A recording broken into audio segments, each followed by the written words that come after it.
Welcome to Ty and Lee's review on 8th grade. We were supposed to see Christopher Robin today, but we didn't really want to see it, so we saw 8th grade instead. We're going to try to give you as much information as possible without spoiling anything.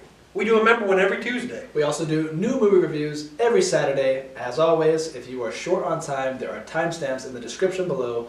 You can fast forward to any part of the video you desire. Let's get started. Gucci gang. Oh, yeah. Big head on the beat. 8th grade is about a 14-year-old girl who is obviously in 8th grade from the title. She is horribly obsessed with social media. I mean, this girl is just plugged in at all times. Instagram, Snapchat, Facebook, you name it. She is constantly scrolling through it, watching these YouTube tutorials on how to do her makeup. I mean, it's obviously a coming-of-age film where she is self-conscious, she's going through puberty, her body's changing, it's in that awkward phase, and so she's really like noticing these things inside herself.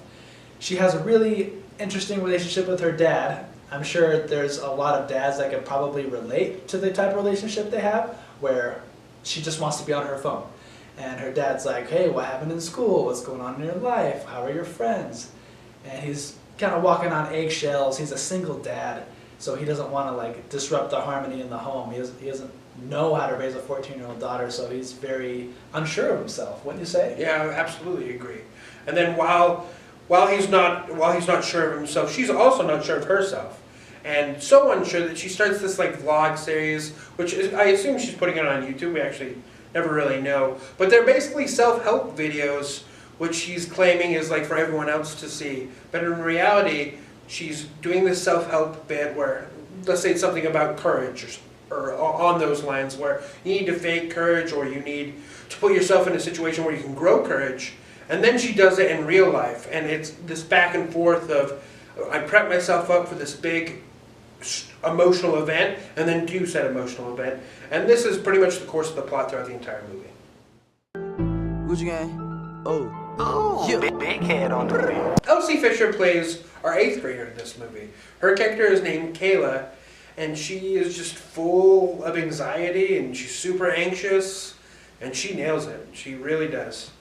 It is super important to mention the fact that she is 14, so she is going through these problems. It's her day-to-day. So to transition from her day-to-day to acting is very seamless. And this being her first movie, you can tell whenever she's on camera, she's a little nervous. She's a little hesitant with her lines, and she'll kind of repeat her lines in the middle of the sentence, but this just comes across as more believable to me. I can imagine seeing a 14-year-old just super unsure of herself. She doesn't know if saying these words in this order is how it's supposed to be done. And I really think she shines because of this. Definitely. Another one that shines is her father, played by Josh Hamilton. He plays a single dad who is really unsure of how to raise a 14-year-old girl. And, I mean, I'm sure it's probably one of the hardest things in the world to raise a teenage daughter. Especially one so angsty. Yeah. So angsty. He kind of has a different approach to it. She treats him like straight garbage in a lot of scenes. And I'm just like, oh my gosh, if I did that to my dad, or if my sister did that to my dad, he would wring our necks and probably hang us from a tree.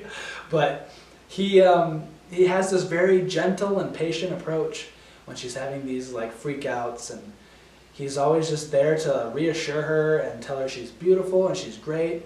You can really see the love that he has for her.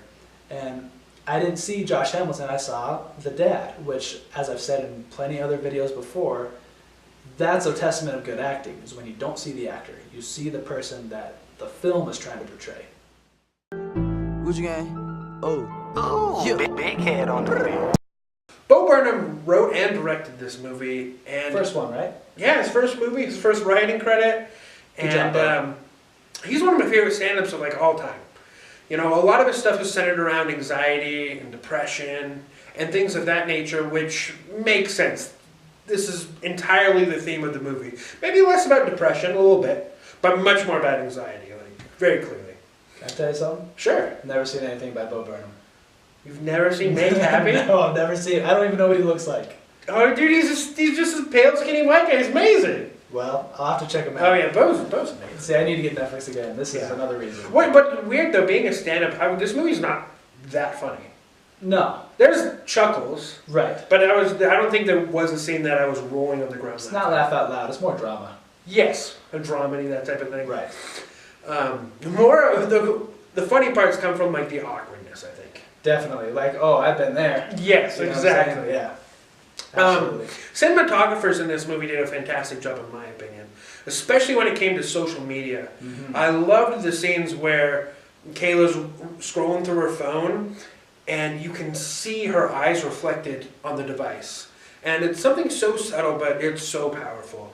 You know, her pupils being super focused, she's not blinking a lot, you can just tell she's fully immersed. Truthfully, it reminded me of like Black Mirror. Kind of creepy. Kind of scary. Yeah, a little bit. Yeah. They executed that very well. Another thing I really liked was the edit. One in particular was every time she was going into a vlog, you would hear a 3 beep. It'd be like beep, beep, beep, and then she'd go into her video. It was her countdown. And it would just happen randomly throughout the film. She would be with her friends, out at the mall, or with her dad doing something, and then you'd hear the 3 beep, and you could expect to see a vlog. I thought they did an excellent job at that. Yeah, they used it really effectively, especially with transitions. Yeah. And the second you heard it, you're like, okay, another adventure. Almost like chapters of a book. Sure. And she'd go into whatever she was talking about. However, there was one aspect of the movie that really took me out of it, which was the soundtrack. Oh, really? The soundtrack was extremely obnoxious. Oh, that's crazy. So obnoxious. Very electronic, very loud. I'm sure it's what the kids are listening to these days, so it's whatever. I'm sure they're trying to relate. But at the same time, it's just like, it gave me the wrong kind of anxiety. Like, the horror movie anxiety, excellent, fantastic, could live with it all day long. This is the kind of anxiety where you just want to get up and walk out for a few minutes because it's just like, wow, this Hurt is... your head. Yeah, this is just so much. But, you know, all in all, like, it doesn't really take away from the film as far as, like, quality. It's just more of a nuisance, if that makes sense. Yeah, that's fascinating to me. I actually love the soundtrack. I think it was like 10 out of 10. But a lot of things you mentioned, I felt anxiety, but more for the characters. Okay. It's weird that it took you out of the immersion of the movie. It did. But yeah, for me, I found it super effective. I especially loved the little, like, cheesy guitar bit they did for the hot 8th grader. Oh, yeah. And those type of things I loved. But I can see how it was annoying, because it was pretty loud. It was pretty loud. And very repetitive. Oh, yeah. But it's what the kids listen to these days, I guess. Yeah. But I think you're right. They were trying to create anxiety, but it just for you was for me, too much in the wrong this direction. is just horrible. Yeah. Gucci gang. Oh. Yeah. Big head on the rim. So what kind of messages do you think 8th grade was trying to portray to us as an audience? Okay. I think they wanted to connect with older generations to kind of remember what it's like then and to kind of see what it would be like now. Because, you know, back when I was in middle school, you know, I didn't have no phones, no social media, yeah. So that adds a whole different level of anxiety. All we had was MySpace. Exactly. That's it. But the big key for it is, I think, that we forget when we were younger and we were in middle school, we conquered things all the time because we're learning what it's like to be a person, right? So acts of going to a pool or your first crush, like how do you handle these things? You have to be really brave to do these things.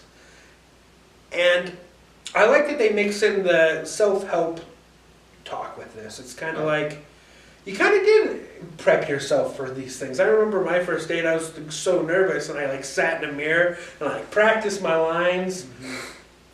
And I got a lot of those memories back while watching this movie. Right. What about for you? I think 8th grade is obviously about just a day in the life of an 8th grader, but in this day and age, there's so much more pressure than I think there was back then. Different kind of pressure too. Right. Because it's more recordable as well. Yeah. Well, you were telling me that, you know, some kids you know base popularity off of Twitter followers. Yeah.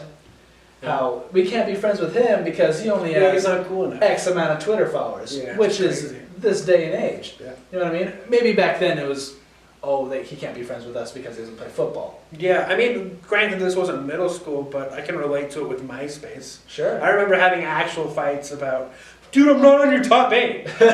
What the hell? Yeah, and then they made the top 16, and then everything went to hell. Yep. So, yeah, I mean, it's different, but I would say it's harder. It's harder to be a kid in this day and age, and I think it's going to get even harder. So, I mean, I think Bo Burnham did a great job in really capturing the moment of 2018. Yeah, especially for not living there. Right. Like, this is a movie I really want to watch with my brother and just see his his reactions to it. Right. And if he's like, yeah, that's what it's like, or he's like, no, they're not even talking about Twitter followers, it's crazy. You know? And you know what's a bummer is this movie should have been PG-13. It's because they say the F word a few times. A few times. There's no nudity. Yeah. There's no like graphic sexual material. There's no violence. Yeah. It's just the F word. And I think this is a really important movie for teenagers to see. And they're not going to be able to see it. It's ridiculous too, because they're teenagers. It's not like they're saying the F word and stuff all the time. Like, you know, I mean, we did. Yeah. Well, my brother does too, and he's 13 as well. Right. I mean, granted, he's not 8th grade, but you know, it could have been the filtered same for the film. Age. Yeah, it's just dumb that the F word is gotta be R now. It's just, I hate that. Yeah, it sucks, and really, it's going to prevent a lot of 14, 15, 16-year-olds who should see this movie. Right. But the people who need this movie. Yeah. So, I don't know if that's the MPAA's fault or if that's just like our society just saying if it says the F word more than 2 times then it has to be R. I don't know. It's probably both, and it's a lot of Bo being a new writer. Right. So, you know, when he's writing the screenplay or whatever, he probably didn't realize, oh, if I say the F word blank amount of times, they automatically look at it as an R. So maybe like it's one of those after he films it in hindsight, he's like, I should have had him just say shit. Sure. You know, would have been just as effective. Because the swear words, it wasn't like they were necessary. Right. But I mean, it's also believable because it's what you would have said, right? Mm-hmm. The R rating is a little isolating. Absolutely. Gucci gang. Oh. Yeah. Big head on the rim. So what would you rate this movie? So, this movie does a fantastic job of displaying what it's like to be an 8th grader. Bo Burnham did fantastic in his directorial debut.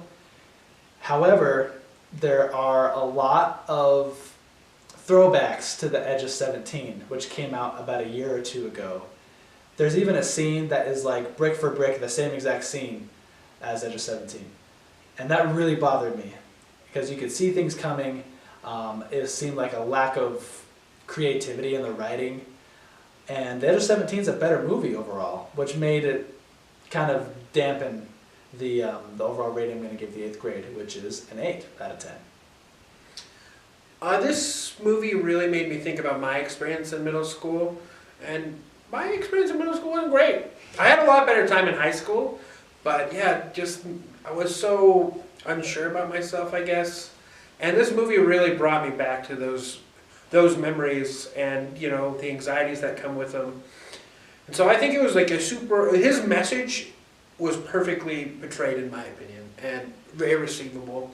Almost a perfect movie, but because it's just an adventure in a normal life, the replay value in this movie is just not there. Like, I have no desire to see this movie again. I would agree.